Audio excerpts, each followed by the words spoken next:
So habang nag-uusap kami kanina ni Mike sa Messenger, biglang nabali itong aking glasses. Siguro feeling ko expired na siya. Tapos tumalon itong kanyang glass. So, ang problema ko ngayon dahil isa lang yung dala ko. Meron naman akong isa, may reserve naman ako pero gusto ko 'to, eh, sponsored 'to ng KLA, eh. But, ito kasi yung ginagamit ko pang reading. Ito, so that's now a problem. Di ko alam kung anong gagawin ko, but I'll go to Ormiston Town Center today.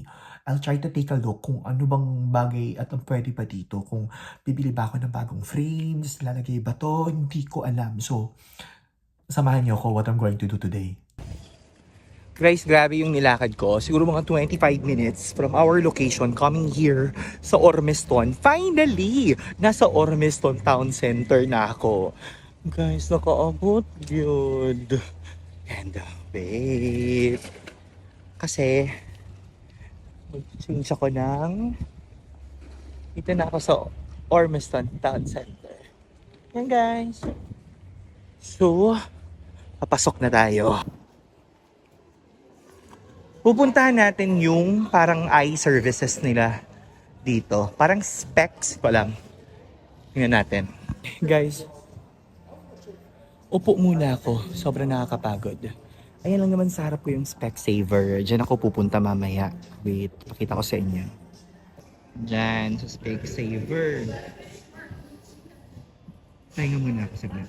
After kong pumasok dun sa Specsaver, napagtanto ko na sobrang mahal pala talaga ng bagong frame. Nasa 265. May ino-offer naman siyang mura, 69, pero 3 weeks pa daw bago darating. Tapos, kailangan ko na yung glasses. Nag-iisip talaga ako kung anong pinakamagandang gawin.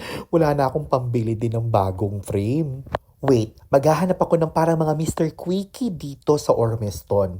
Hanggang sa napunta ako dito, guys, tingnan nyo sa Smart Services. Dito yung mga taga-duplicate ng susi. Tinanong ko sa mama kung kaya niya naman bang ipagdikit yung nabali kong frame. Sabi niya, kaya naman daw for $20.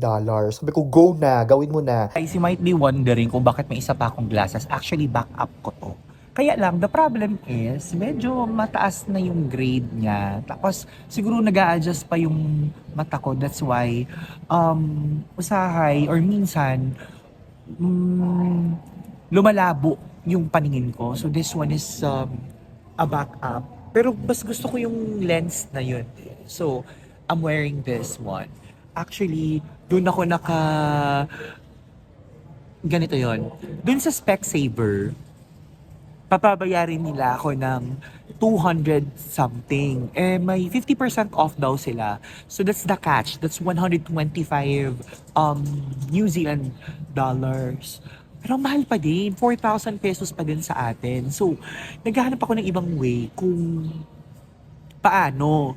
Buti na lang, guys. Nahanap ko yung parang Mr. Quickie dito. Yung tagagawa ng mga relos. Yung tagaayos ng relos. Tagalagay ng baterya ng relos. Yung taga-duplicate ng susi. Siya, guys. Nakita ko siya dito sa Ormiston Town Center.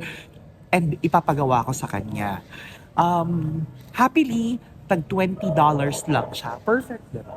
Pinaghintay niya ako ng 20 minutes. Pero andun lang siya, guys. Kitang-kita ko siya from here. Wait. Andun siya, yan. So, naghintay na lang ako dito sa food court. Ito ako sa food court. Kasi sabi niya, 20 to 30 minutes daw yung hihintayin. Hintayin ko na lang. So, yan lang. Balitaan ko kayo, tapos i-fit natin mamaya kung okay ba siya. Hello, I'm back! You are back? Good to see you back. Yes, have a sit. Let me see. Wow.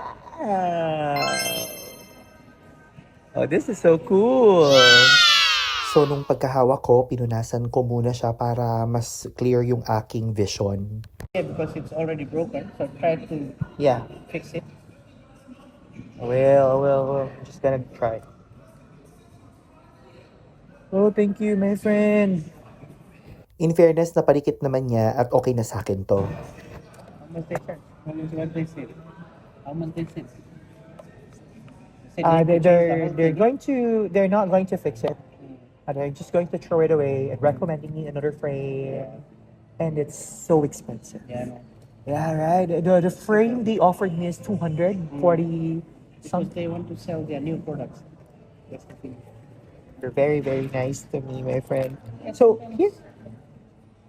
Binayaran ko na din yung $20 gamit itong aking GoTime card. It's still raining.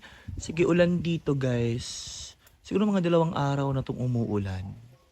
I cannot go out, hindi ako makapaglakad dahil parating umuulan. But it's okay. Gusto niyo ng POV? Ito yung POV ko ngayon. Hindi ako sa labas habang kumukuha ng video.